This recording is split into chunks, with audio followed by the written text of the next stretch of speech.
What's up, guys? It's your boy Free to Spend 21 here. Back at you with another video. I wanted to talk to you guys about the Apple slowdown issue. I know a lot of people have been asking questions about it, asking me personally questions about it, seeing a lot of articles about it, and I kind of just wanted to go a little bit in depth because a lot of people have a lot of misinformation out there. A lot of these tech websites, they're saying that Apple's deliberately slowing your phone, blah, blah, blah, to get you to buy a new phone. And that's not necessarily true. So I wanted to go into a little bit of detail and kind of answer a lot of those questions that people have been asking me about. First and foremost, the issue is pretty much that people have a problem with Apple, I guess, slowing down their phones.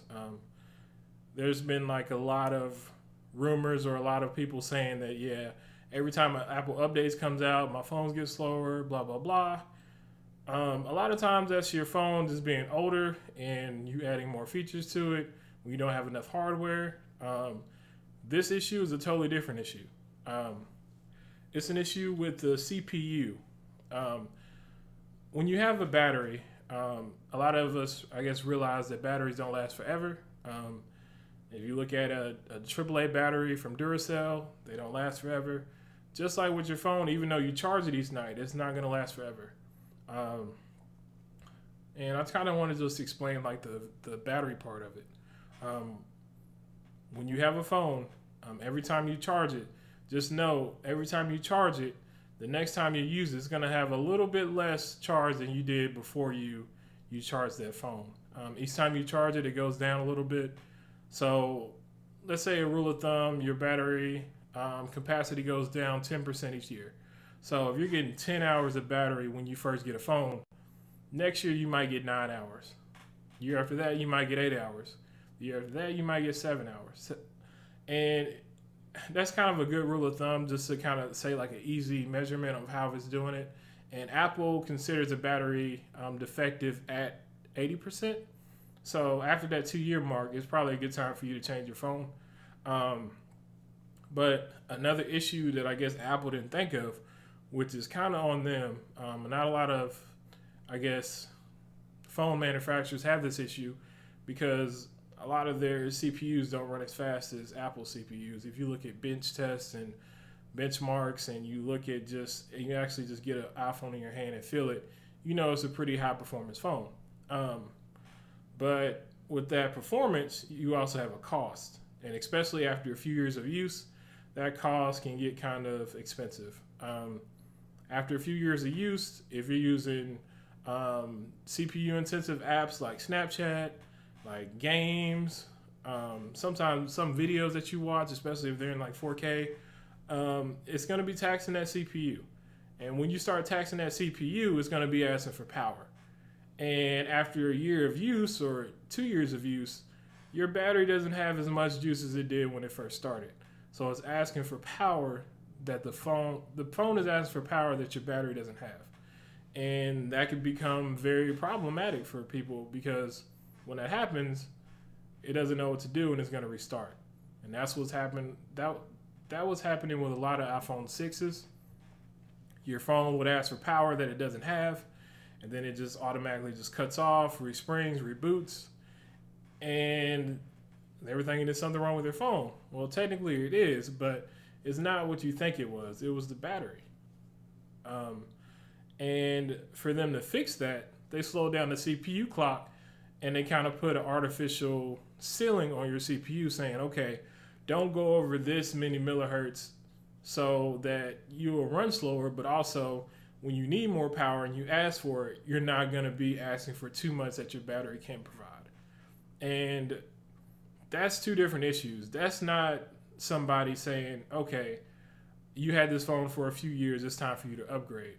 No, it's saying that people who had their phones for 1 or 2 years, and a lot of times those people, it's kind of hard to ask people to come out of pocket unexpectedly to fix their phone when literally and truly they just use their phone normally. So people like my parents, they just use their phone and they don't use it for too many like crazy things. So they want their phones to last for about 3 or 4 years. So, and they don't really mind it being slower because it still works and it works for them.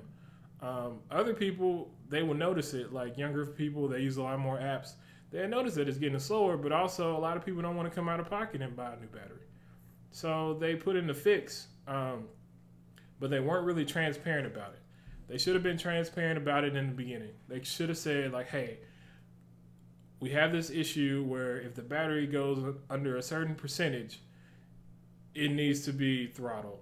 And it does that a little bit with the low power mode.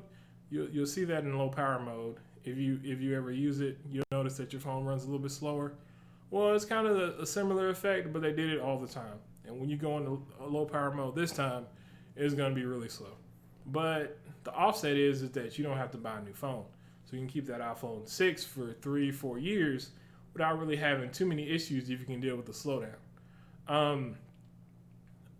A lot of people that I talked to, they said that this is a deliberate way of Apple getting you to buy new phones, which I can see that, because some people will look at it and say, hey, my phone is running too slow. It's just time for me to upgrade.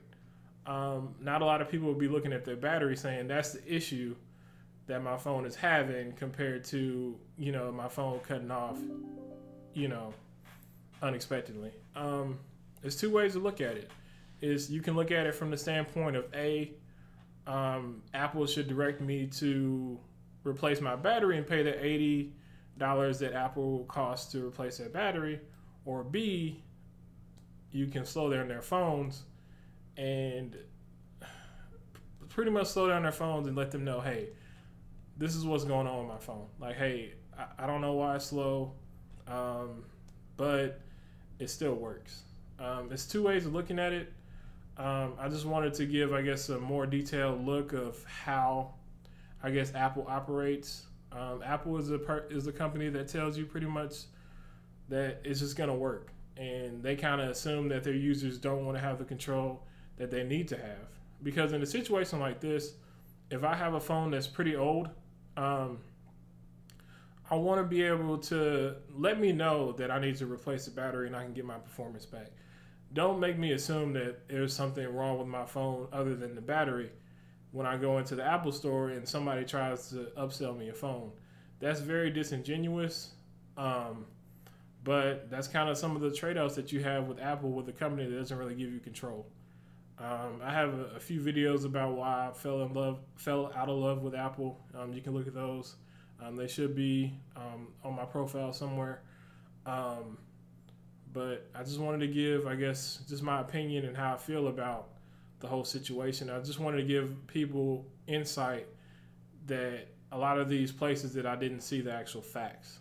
Like, people were saying that Apple was, then again, saying that they want them to buy new phones, but that's not necessarily the case.